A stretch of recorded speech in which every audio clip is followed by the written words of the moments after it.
Assalamualaikum warahmatullahi wabarakatuh. Di sini kelompok kami akan membahas jurnal 3 manajemen operasi yang berjudul hambatan-hambatan terhadap manajemen rantai pasok hijau, konteks ekonomi yang sedang berkembang. Di sini beranggotakan kelompok 8, yaitu ada Gusdina Dwi Putra dengan NIM 058, Sandi Rusmawan, saya sendiri dengan NIM 067, ada Wulan Permata Indah dengan 012, Elvira Gita Kusuma Wardani yang bernim 022. Latar belakang. Industri tekstil global adalah industri yang kompleks yang terdiri dari pertanian, industri kimia, manufaktur, kapas, serat sintetis, pakaian, retail, dan unit pembuangan limbah. Proses industri tekstil telah lama dikritik karena menjadi kontributor utama kegiatan lingkungan yang berbahaya, termasuk pemborosan volume tinggi sumber daya tak terbarukan, global pemasaran, dan penggunaan pestisida dan bahan kimia beracun yang keras. Oleh karena itu, penelitian ini bertujuan untuk mengeksplorasi dan menganalisis hambatan GSCMP dalam konteks emergensi ekonomi. Studi ini menggunakan Bangladesh sebagai sebuah negara di Asia Selatan yang berkembang untuk menganalisis hambatan GSCMP untuk melengkapi kesenjangan pengetahuan dalam hal ini. Studi ini juga menggunakan Bangladesh karena negara ini adalah salah satu produsen dan pengekspor produk tekstil terkemuka dan sebagai hasilnya lebih kritis terkena dampak lingkungan yang merugikan dari produksi tekstil. Gap riset. Dari gap riset di sini kita ambil dari kendala keuangan yang dimana menjadi kendala utama dalam mengadopsi GSCMP di industri tekstil Bangladesh dengan perbedaan pendapat dan pengeksporan dalam konteks negara berkembang, bahwa perusahaan takut untuk mengadopsi proses GSCM dan praktik hijau karena diperlukan investasi besar. Selanjutnya ada identifikasi masalah dan tujuan penelitian. Di sini keduanya sama, yaitu apa hambatan-hambatan yang paling kritis terhadap implementasi proses manajemen rantai pasok hijau atau GSCMP dalam industri tekstil Bangladesh. Tinjauan pustaka. Di sini ada manajemen operasi.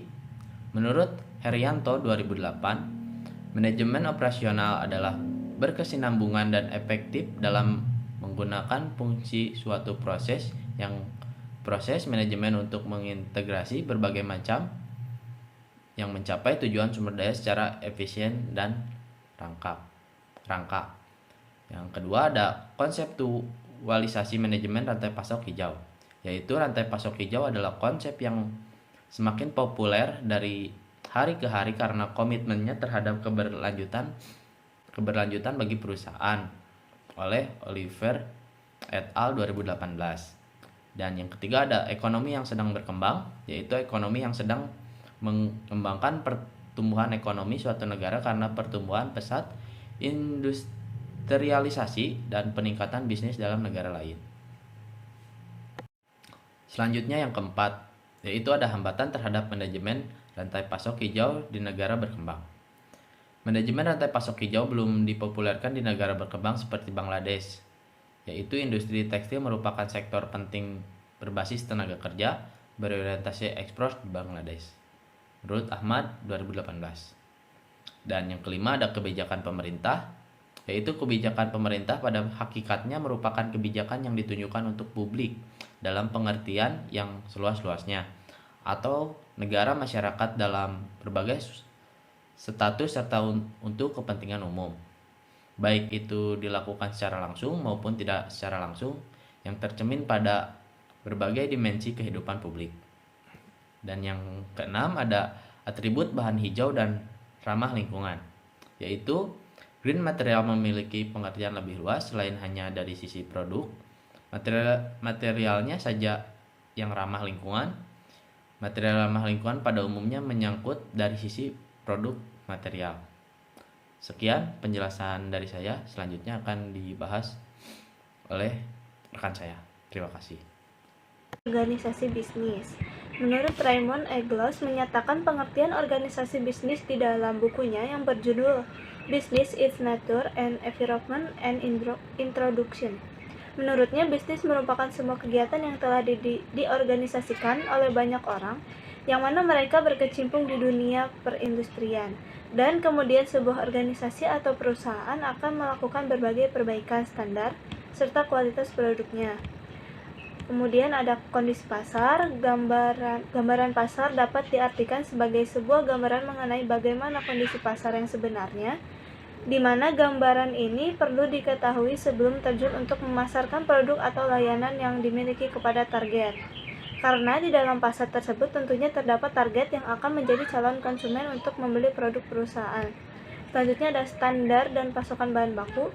Pengertian bahan baku menurut Zaki Baridwan tahun 2008 nomor 150 adalah barang-barang yang akan menjadi bagian dari produk jadi yang dengan mudah dapat diikuti biayanya.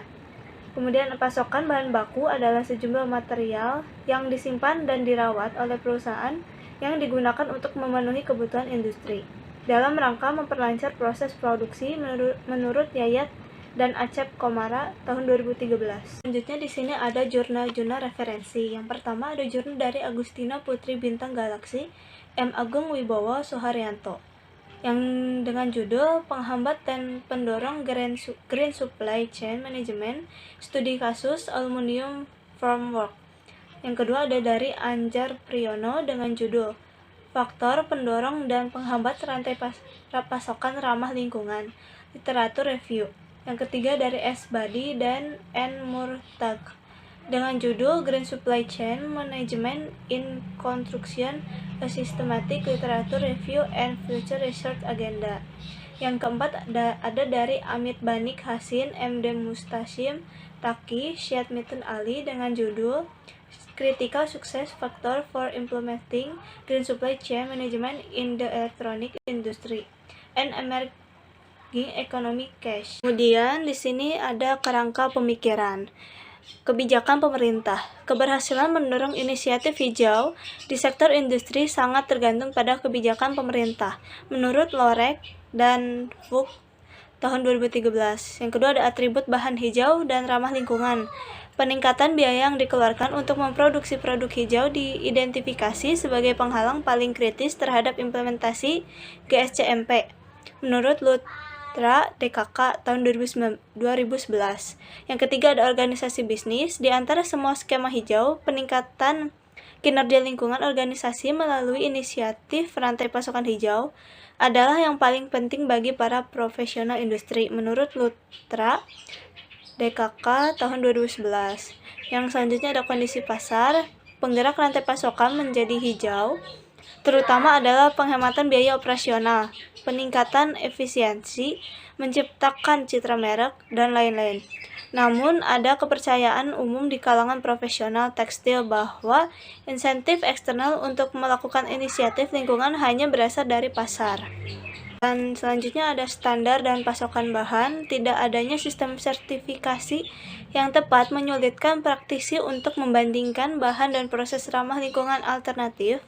Oleh karena itu, praktisi terikat untuk menerapkan bahan dan proses tradisional menurut Akadiri tahun 2015. Selanjutnya di sini ada hipotesis penelitian. Berdasarkan kerangka pemikiran di atas, maka dirumuskan hipotesis penelitian sebagai berikut. Hipotesis pertama, kurangnya perhatian untuk mengembangkan teori dan meningkatkan pekerjaan penelitian dalam praktik bisnis hijau. B1, berpengaruh signifikan terhadap manajemen rantai pasokan hijau dalam industri tekstil Bangladesh. H2, kurangnya kolaborasi di antara mitra rantai pasokan karena pasokan yang kompleks. B2, berpengaruh signifikan terhadap manajemen rantai pasokan hijau dalam industri tekstil Bangladesh. H3-nya kurangnya insentif dari pemerintah. B3, berpengaruh signifikan terhadap manajemen rantai pasokan hijau dalam industri tekstil Bangladesh. Yang hipotesis 4, kurangnya minat dan upaya efektif para pemangku kepentingan. B4, berpengaruh signifikan terhadap manajemen rantai pasokan hijau dalam industri tekstil Bangladesh.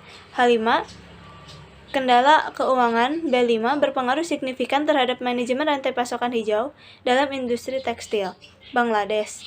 H6, tenaga kerja tidak terampil. B6, berpengaruh signifikan terhadap manajemen rantai pasokan hijau dalam industri tekstil Bangladesh. H7, Resistensi budaya organisasi terhadap perubahan B7 berpengaruh signifikan terhadap manajemen rantai pasokan hijau dalam industri tekstil Bangladesh.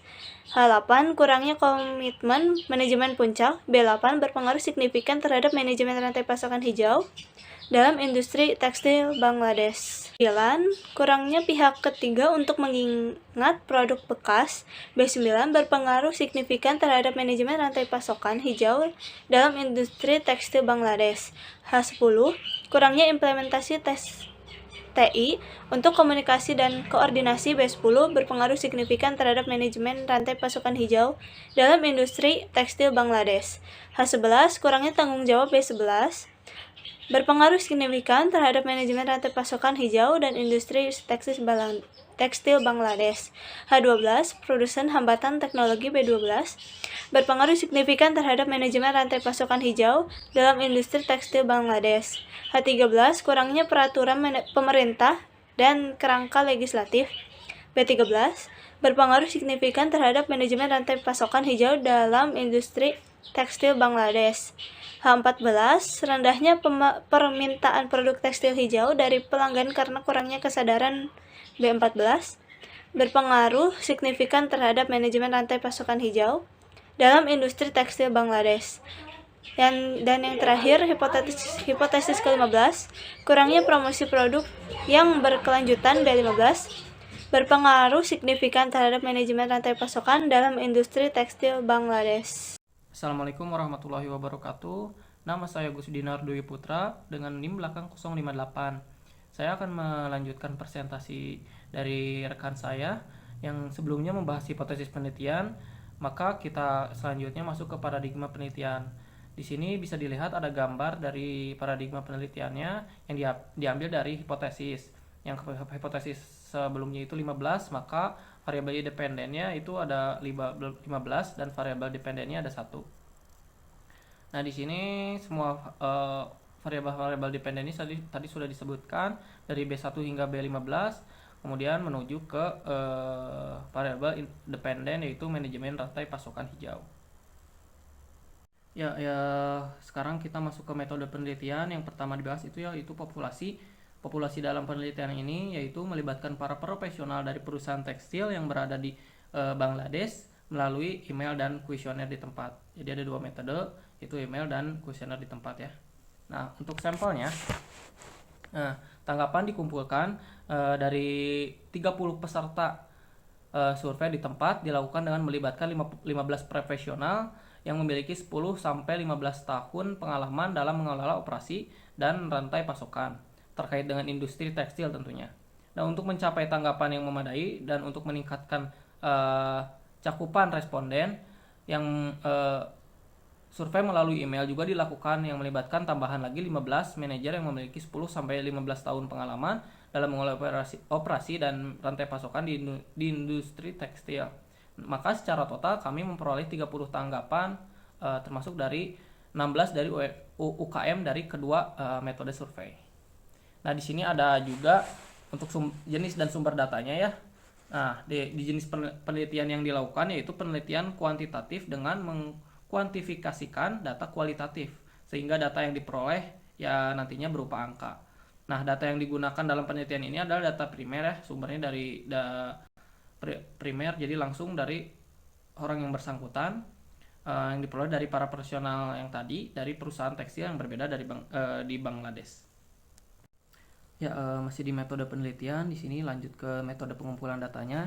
Metode yang digunakan itu adalah metode gabungan ya.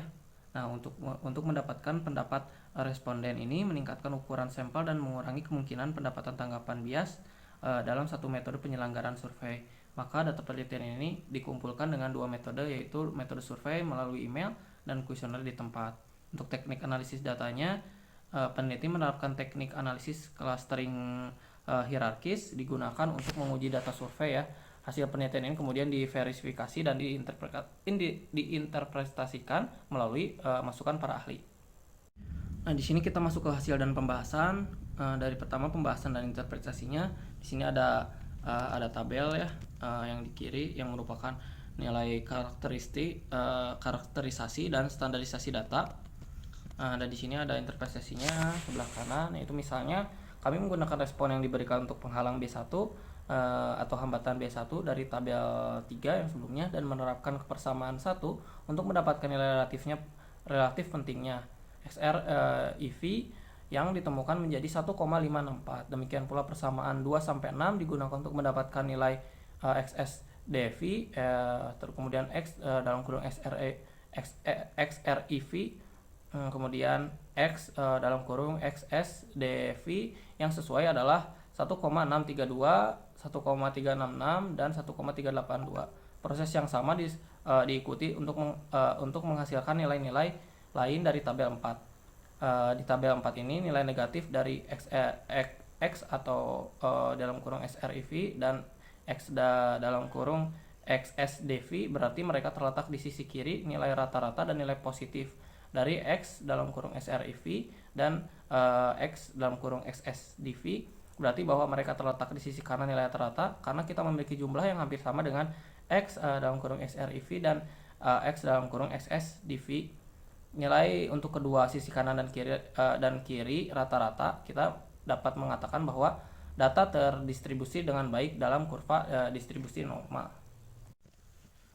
Nah selanjutnya di sini ada analisis data ya yang dengan hasil-hasil pengelompokan hierarki ya menggunakan tabel di sebelah kiri. Nah di sini kita mendapatkan hasil bahwa harus disebutkan bahwa semua sampel yang dikelompokkan di bawah tingkat jarak tertentu akan memiliki ketidaksamaan antar sampel yang lebih kecil dari tingkat itu. Nah, untuk yang kanannya itu adalah hasil dari nilai indeks Silhouette. Maka dari hasilnya kita bisa lihat jumlah klaster optimum adalah 6, di mana indeks Silhouette memiliki nilai maksimum 0,515. Ini adalah jumlah klaster yang optimal untuk menghasilkan hasil yang clusteringnya yang sempurna. Saya Wulan Permata Indah dengan NIM 51121190012 akan menjelaskan mengenai hasil pengelompokan hierarki. Di sini dapat kita lihat bahwa gambar diagram batang bahwa dalam gambar itu harus disebutkan semua sampel yang dikelompokkan di bawah tingkat jarak tertentu akan memiliki ketidaksamaan antar sampel yang lebih kecil dari tingkat itu. Di sebelahnya ada nilai indeks Silhouette. Di sini dapat kita lihat jumlah klaster optimumnya yaitu adalah 6, di mana indeks Silhouette-nya memiliki nilai maksimum 0,515. Ini adalah jumlah klaster yang optimal untuk menghasilkan hasil clustering yang sempurna. Nah, selanjutnya di sini ada klaster dalam plot 2 dimensi. Di sini ada klaster 1 yaitu B16 berada di min 0,5.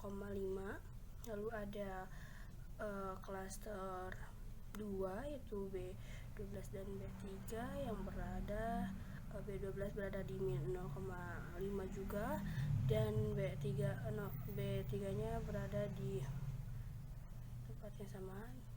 Lalu ada klaster 3 yang terdiri dari B11, 13, 7, 4 dan 14. Lalu ada klaster 4 yaitu B5. Ini paling tinggi, ininya di 2,5. Lalu ada klaster 5 yaitu B1, B8 dan B2, dan selanjutnya ada klaster 6 terakhir yang terdiri dari B10, B6 dan B8. B9 maksud saya. Konsensus opini yang lainnya hanya penting untuk beberapa perusahaan atau divergensi opini.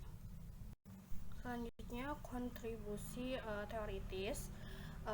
Studi ini membuat beberapa kontribusi teori. Yang pertama, berkontribusi pada pengetahuan tentang rantai pasokan hijau dalam konteks negara-negara berkembang. Selanjutnya ada kesimpulan. Apa sih kesimpulan dari yang makalah ini? Studi ini dilakukan untuk menciptakan kesadaran di kalangan praktisi tekstil di negara berkembang seperti Bangladesh tentang potensi signifikasi penghijau proses rantai pasokan, dan untuk mengidentifikasi hambatan paling kritis terhadap implementasi rantai pasokan hijau dalam industri tekstil Bangladesh. Studi ini menggabungkan teknik analisis klaster dan hierarkis untuk mengidentifikasi hambatan kritis dan mengungkapkan penyebab perbedaan pendapat di antara responden. Lalu ditemukannya juga bahwa kendala keuangan, kurangnya komitmen manajemen, puncak dan kompleksitas dalam rantai pasokan adalah hambatan paling kritis bagi beberapa praktisi dan kurangnya permintaan dari pelanggan untuk produk berkelanjutan. Sistem peraturan pemerintah yang lemah, kurangnya promosi produk berkelanjutan, dan hambatan teknis adalah hambatan penting yang diterima secara umum menuju adopsi rantai pasokan hijau di industri tekstil Bangladesh. Lalu ditemukan juga bahwa sangat sedikit proyek penelitian yang dilakukan dalam industri tekstil dalam konteks ekonomi berkembang untuk menganalisis hambatan dalam adopsi GSCMP. Akibatnya kurangnya kesadaran terjadi di antara konsumen, manajer, pembuat kebijakan, dan badan pemerintahan di sana. Nah, di sini ada saran menurut kelompok kami. Studi ini akan membantu para manajer dan bentuk pemerintah terkait di negara berkembang menuju pembuatan kebijakan dan pengembangan strategi untuk mengurangi hambatan adopsi rantai pasokan hijau. Di masa depan, studi dapat dilakukan dengan mempertimbangkan sektor industri lain atau skenario negara lain untuk meningkatkan generalisasi temuan. Studi ini juga menggunakan analisis klaster hierarkis untuk menganalisis data yang dikumpulkan melalui survei kuesioner dengan 30 profesional rantai pasokan industri tekstil Bangladesh. Sementara ukurannya sampel penelitian ini cukup untuk mengklaim validitas hasil dengan mempertimbangkan sifat penelitian. Namun survei skala besar dengan manufaktur tekstil dapat dilakukan di masa depan untuk mengetahui dampak hambatan terutama pada penerapan ramah lingkungan rantai pasokan. Sekian presentasi dari kelompok kami. Mengucapkan terima kasih.